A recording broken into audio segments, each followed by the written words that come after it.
Nobel Prize winner Bernard Lown visited UMaine on Wednesday. Joe Haggerty was there. A group of kids at the Old Town YMCA skated and helped raise money for cancer research. Our own Danielle Smith has the story. Who's the next McLovin? Find out when Caitlin O'Connor gives us a taste of the Mr. Fraternity pageant. All this and more right now on News 451.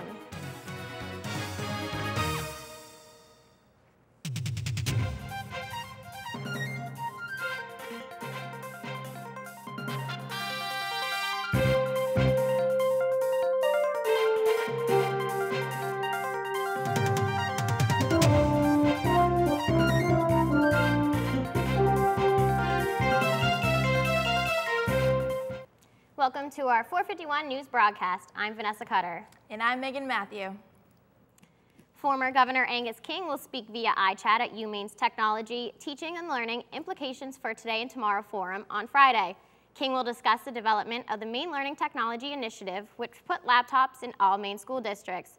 He will discuss various perspectives on the MLTI and ways on how to successfully prepare teachers on classroom technology. The forum will also talk about related trends regarding technology in other school systems. Students, faculty, and staff are invited to attend from 9 a.m. to noon in the Bangor room of the Memorial Union. King will speak from 9:15 to 10:15 a.m. The smoking ban in Bangor, which prevents anyone from smoking in a vehicle when a minor is present, is now attempting to go into effect statewide. On Tuesday, the Maine House of Representatives voted 2-1 for banning smoking in vehicles when minors are present for the entire state of Maine. The law went into effect in Bangor last January, which protected minors up to the age of 18. If the ban gets Senate's vote, then the laws would take effect as soon as September 1st. For the first year, violators would be issued a written warning. After that, a $50 fine could be administered. There's still a question as to whether the law should only protect up to the age of 16 or 18. Bangor City Ordinance would not be affected by the new law. One of UMaine's most famous alumni returned to deliver the series of conferences, Nobel Peace Prize winner Dr. Bernard Lown. Joe Haggerty has more.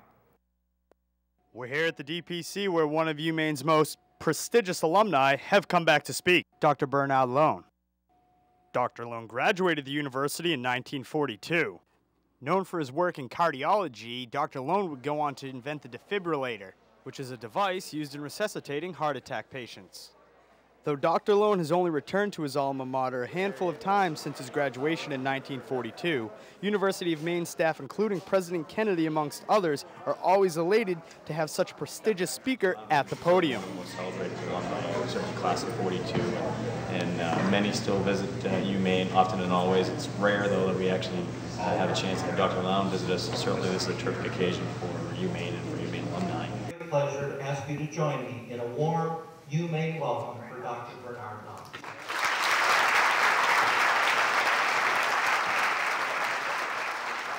We're beginning to build underground shelters encouraged by the government administration. Let me confide, life passes in a blink of awareness. Compared to cosmic time, human life is less than a nanosecond. To reach a mature that is a process of transformation, of breaking down barriers between cultures and peoples. I eschewed the pagan rite. When the U.S. was in its time of need, calming relations between itself, Gorbachev, and the USSR, it was Dr. Bernard Lown that they turned to for help, making him not only a UMaine alum, but a national hero. One of our featured alumni in Leadership College of Canada Alumni House, right next to Stephen King, as a matter of fact, and of course, I mean, everybody has heard of Stephen, but yet Dr. Lown is our Nobel Peace Prize winner. Also on that same wall, actually, is Dora Twitchell Allen, which of many of the students on campus. This has been Joe Haggerty reporting for News 451. Now back to you guys in the studio. Thanks, Joe. Psychology researchers on campus have made strides in the fight against childhood obesity. They have concluded that increased behavioral interventions and parental involvement aid in the effectiveness of diet and exercise programs, providing children with incentives for meeting dietary and exercise goals, as well as education on how to properly monitor eating and workout habits have contributed to short and long-term results of pediatric obesity.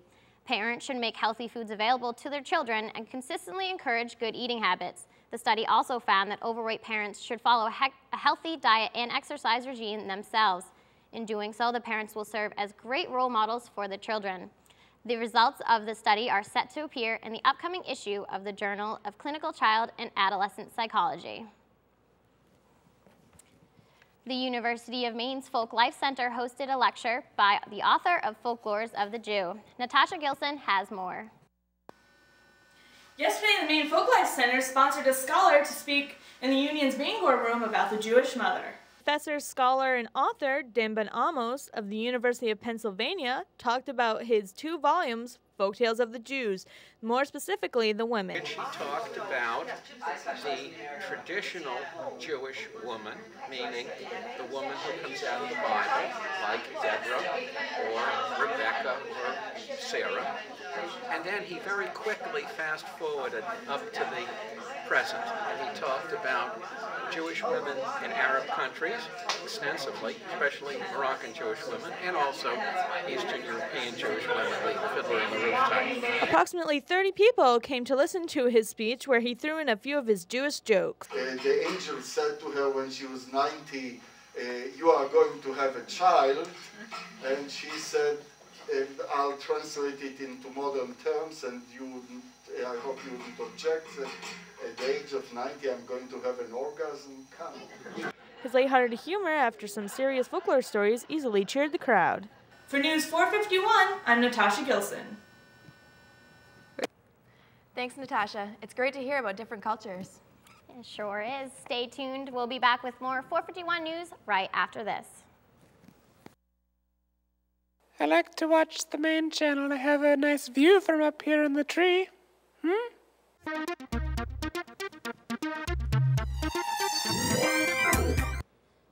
Welcome back to News 451. Governor John Baldacci has requested more time on the decision of Maine complying with new licensing standards of the Real ID Act.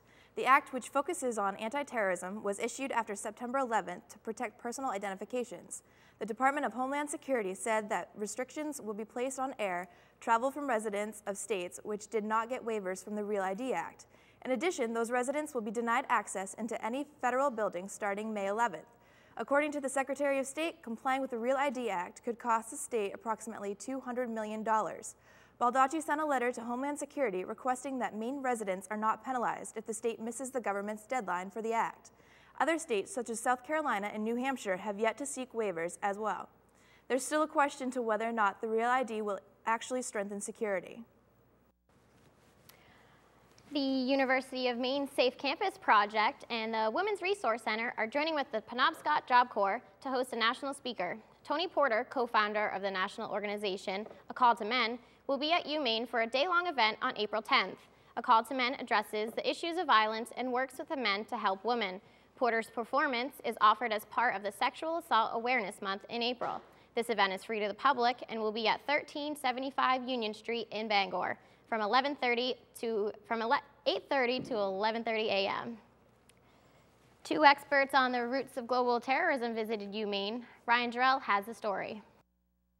Hi, I'm Ryan Jarrell, and I'm reporting from the University of Maine, where recently, Senior Representative at the Center for International Studies, Ambassador Mark Bellamy, and Senior Foreign Policy Director Bruce Rydell spoke to students regarding the United States' role in fighting terrorism. What happens around the world affects all of us in ways today that it did not used to in the past.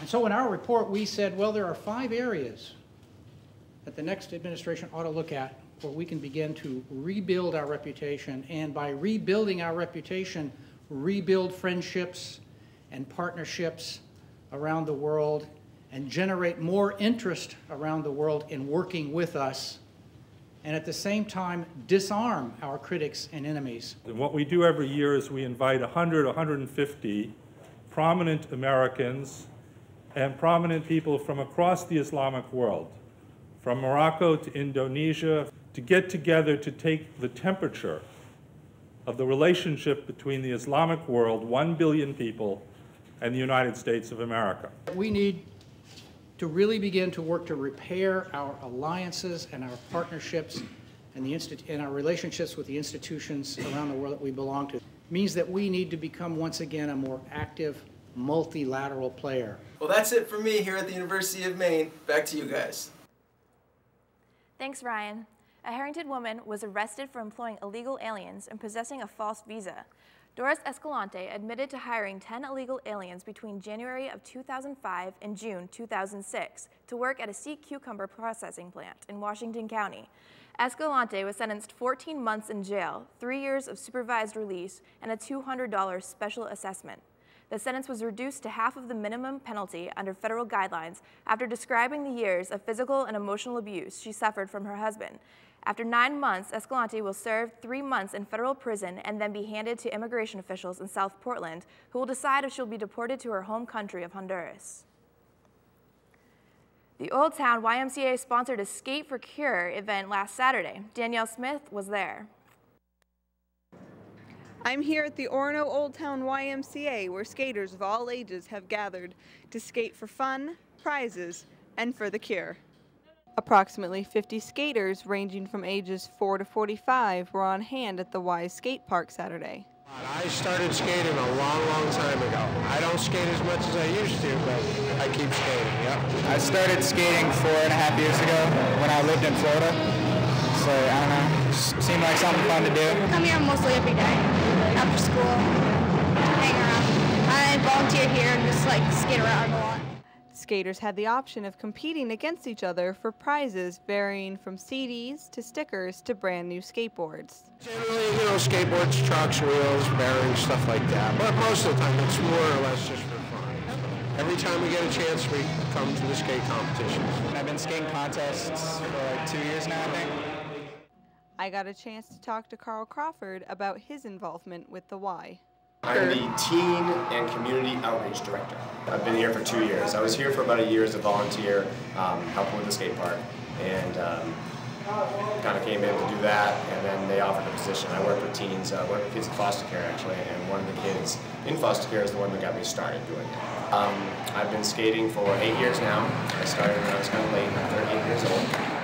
The Skate for the Cure event was a first for the Y Skate Park, raising $160 for breast cancer research. Those involved intend on making this an annual event. For 451 News, I'm Danielle Smith. And now Meghan Hayward joins us to take a peek at the weather. Thanks, Vanessa. Well, it's been a mild day with a temperature in the low 40s, and it seems to be slowly creeping up and starting to feel more like spring. Stay with us, and after the break, I will have your full 5-day forecast.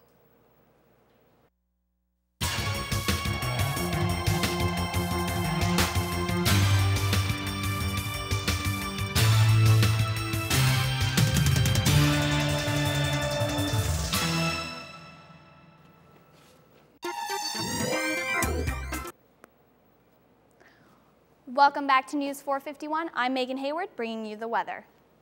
As you can see, Machias was a degree higher than Orono today at 44, Portland at 46, and Holton at 38 being the lowest.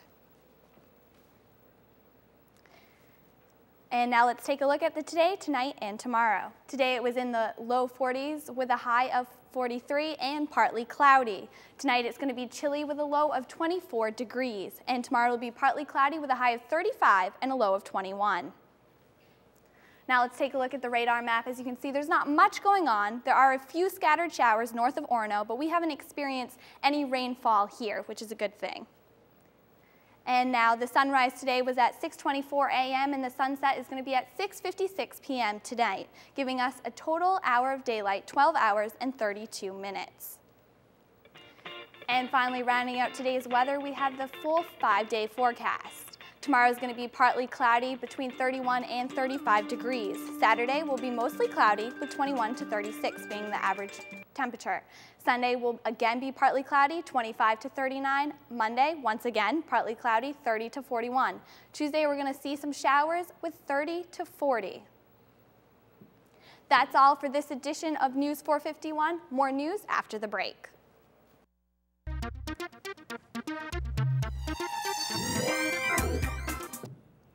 So, Anthony, how are the Red Sox doing so far? Well, they won the first game, but they lost the second, so I guess they broke even on that Japan trip.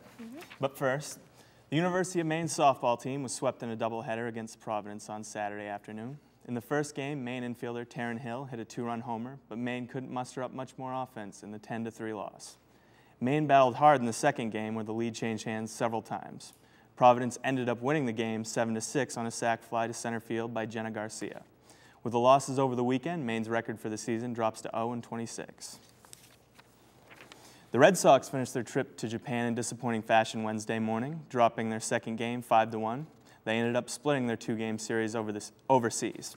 The Sox took the first game 6-5 as Daisuke made his regular season pitching debut in his return to Japan.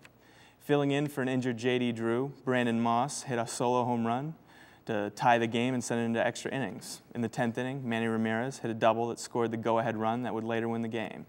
In Wednesday's game, A's pitcher Rich Harden threw 6 strong innings and got the win. Besides a home run from Manny, the Sox were unable to score.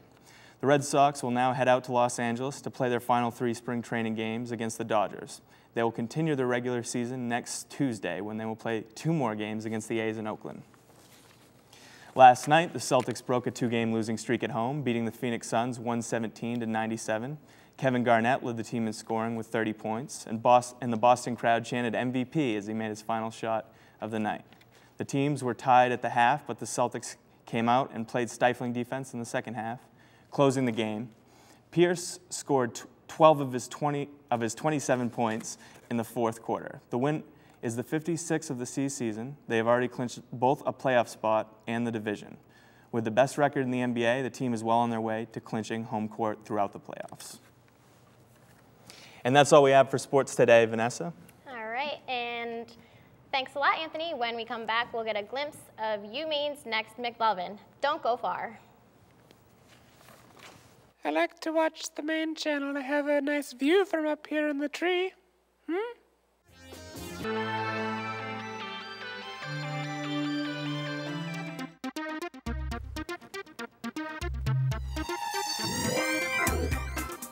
The Page Farm and Home Museum on campus invites children and families to participate in Maine Maple Sunday. The event will be held on Saturday, April 5th from 1 to 3 p.m.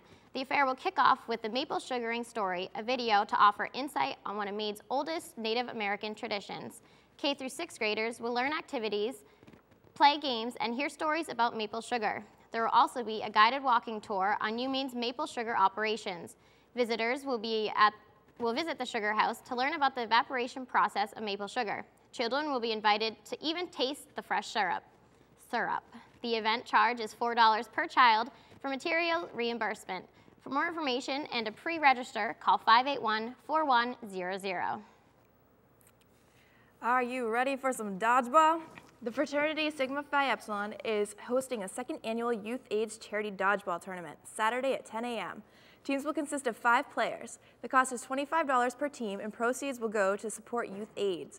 The winning team walks away with a $250 prize.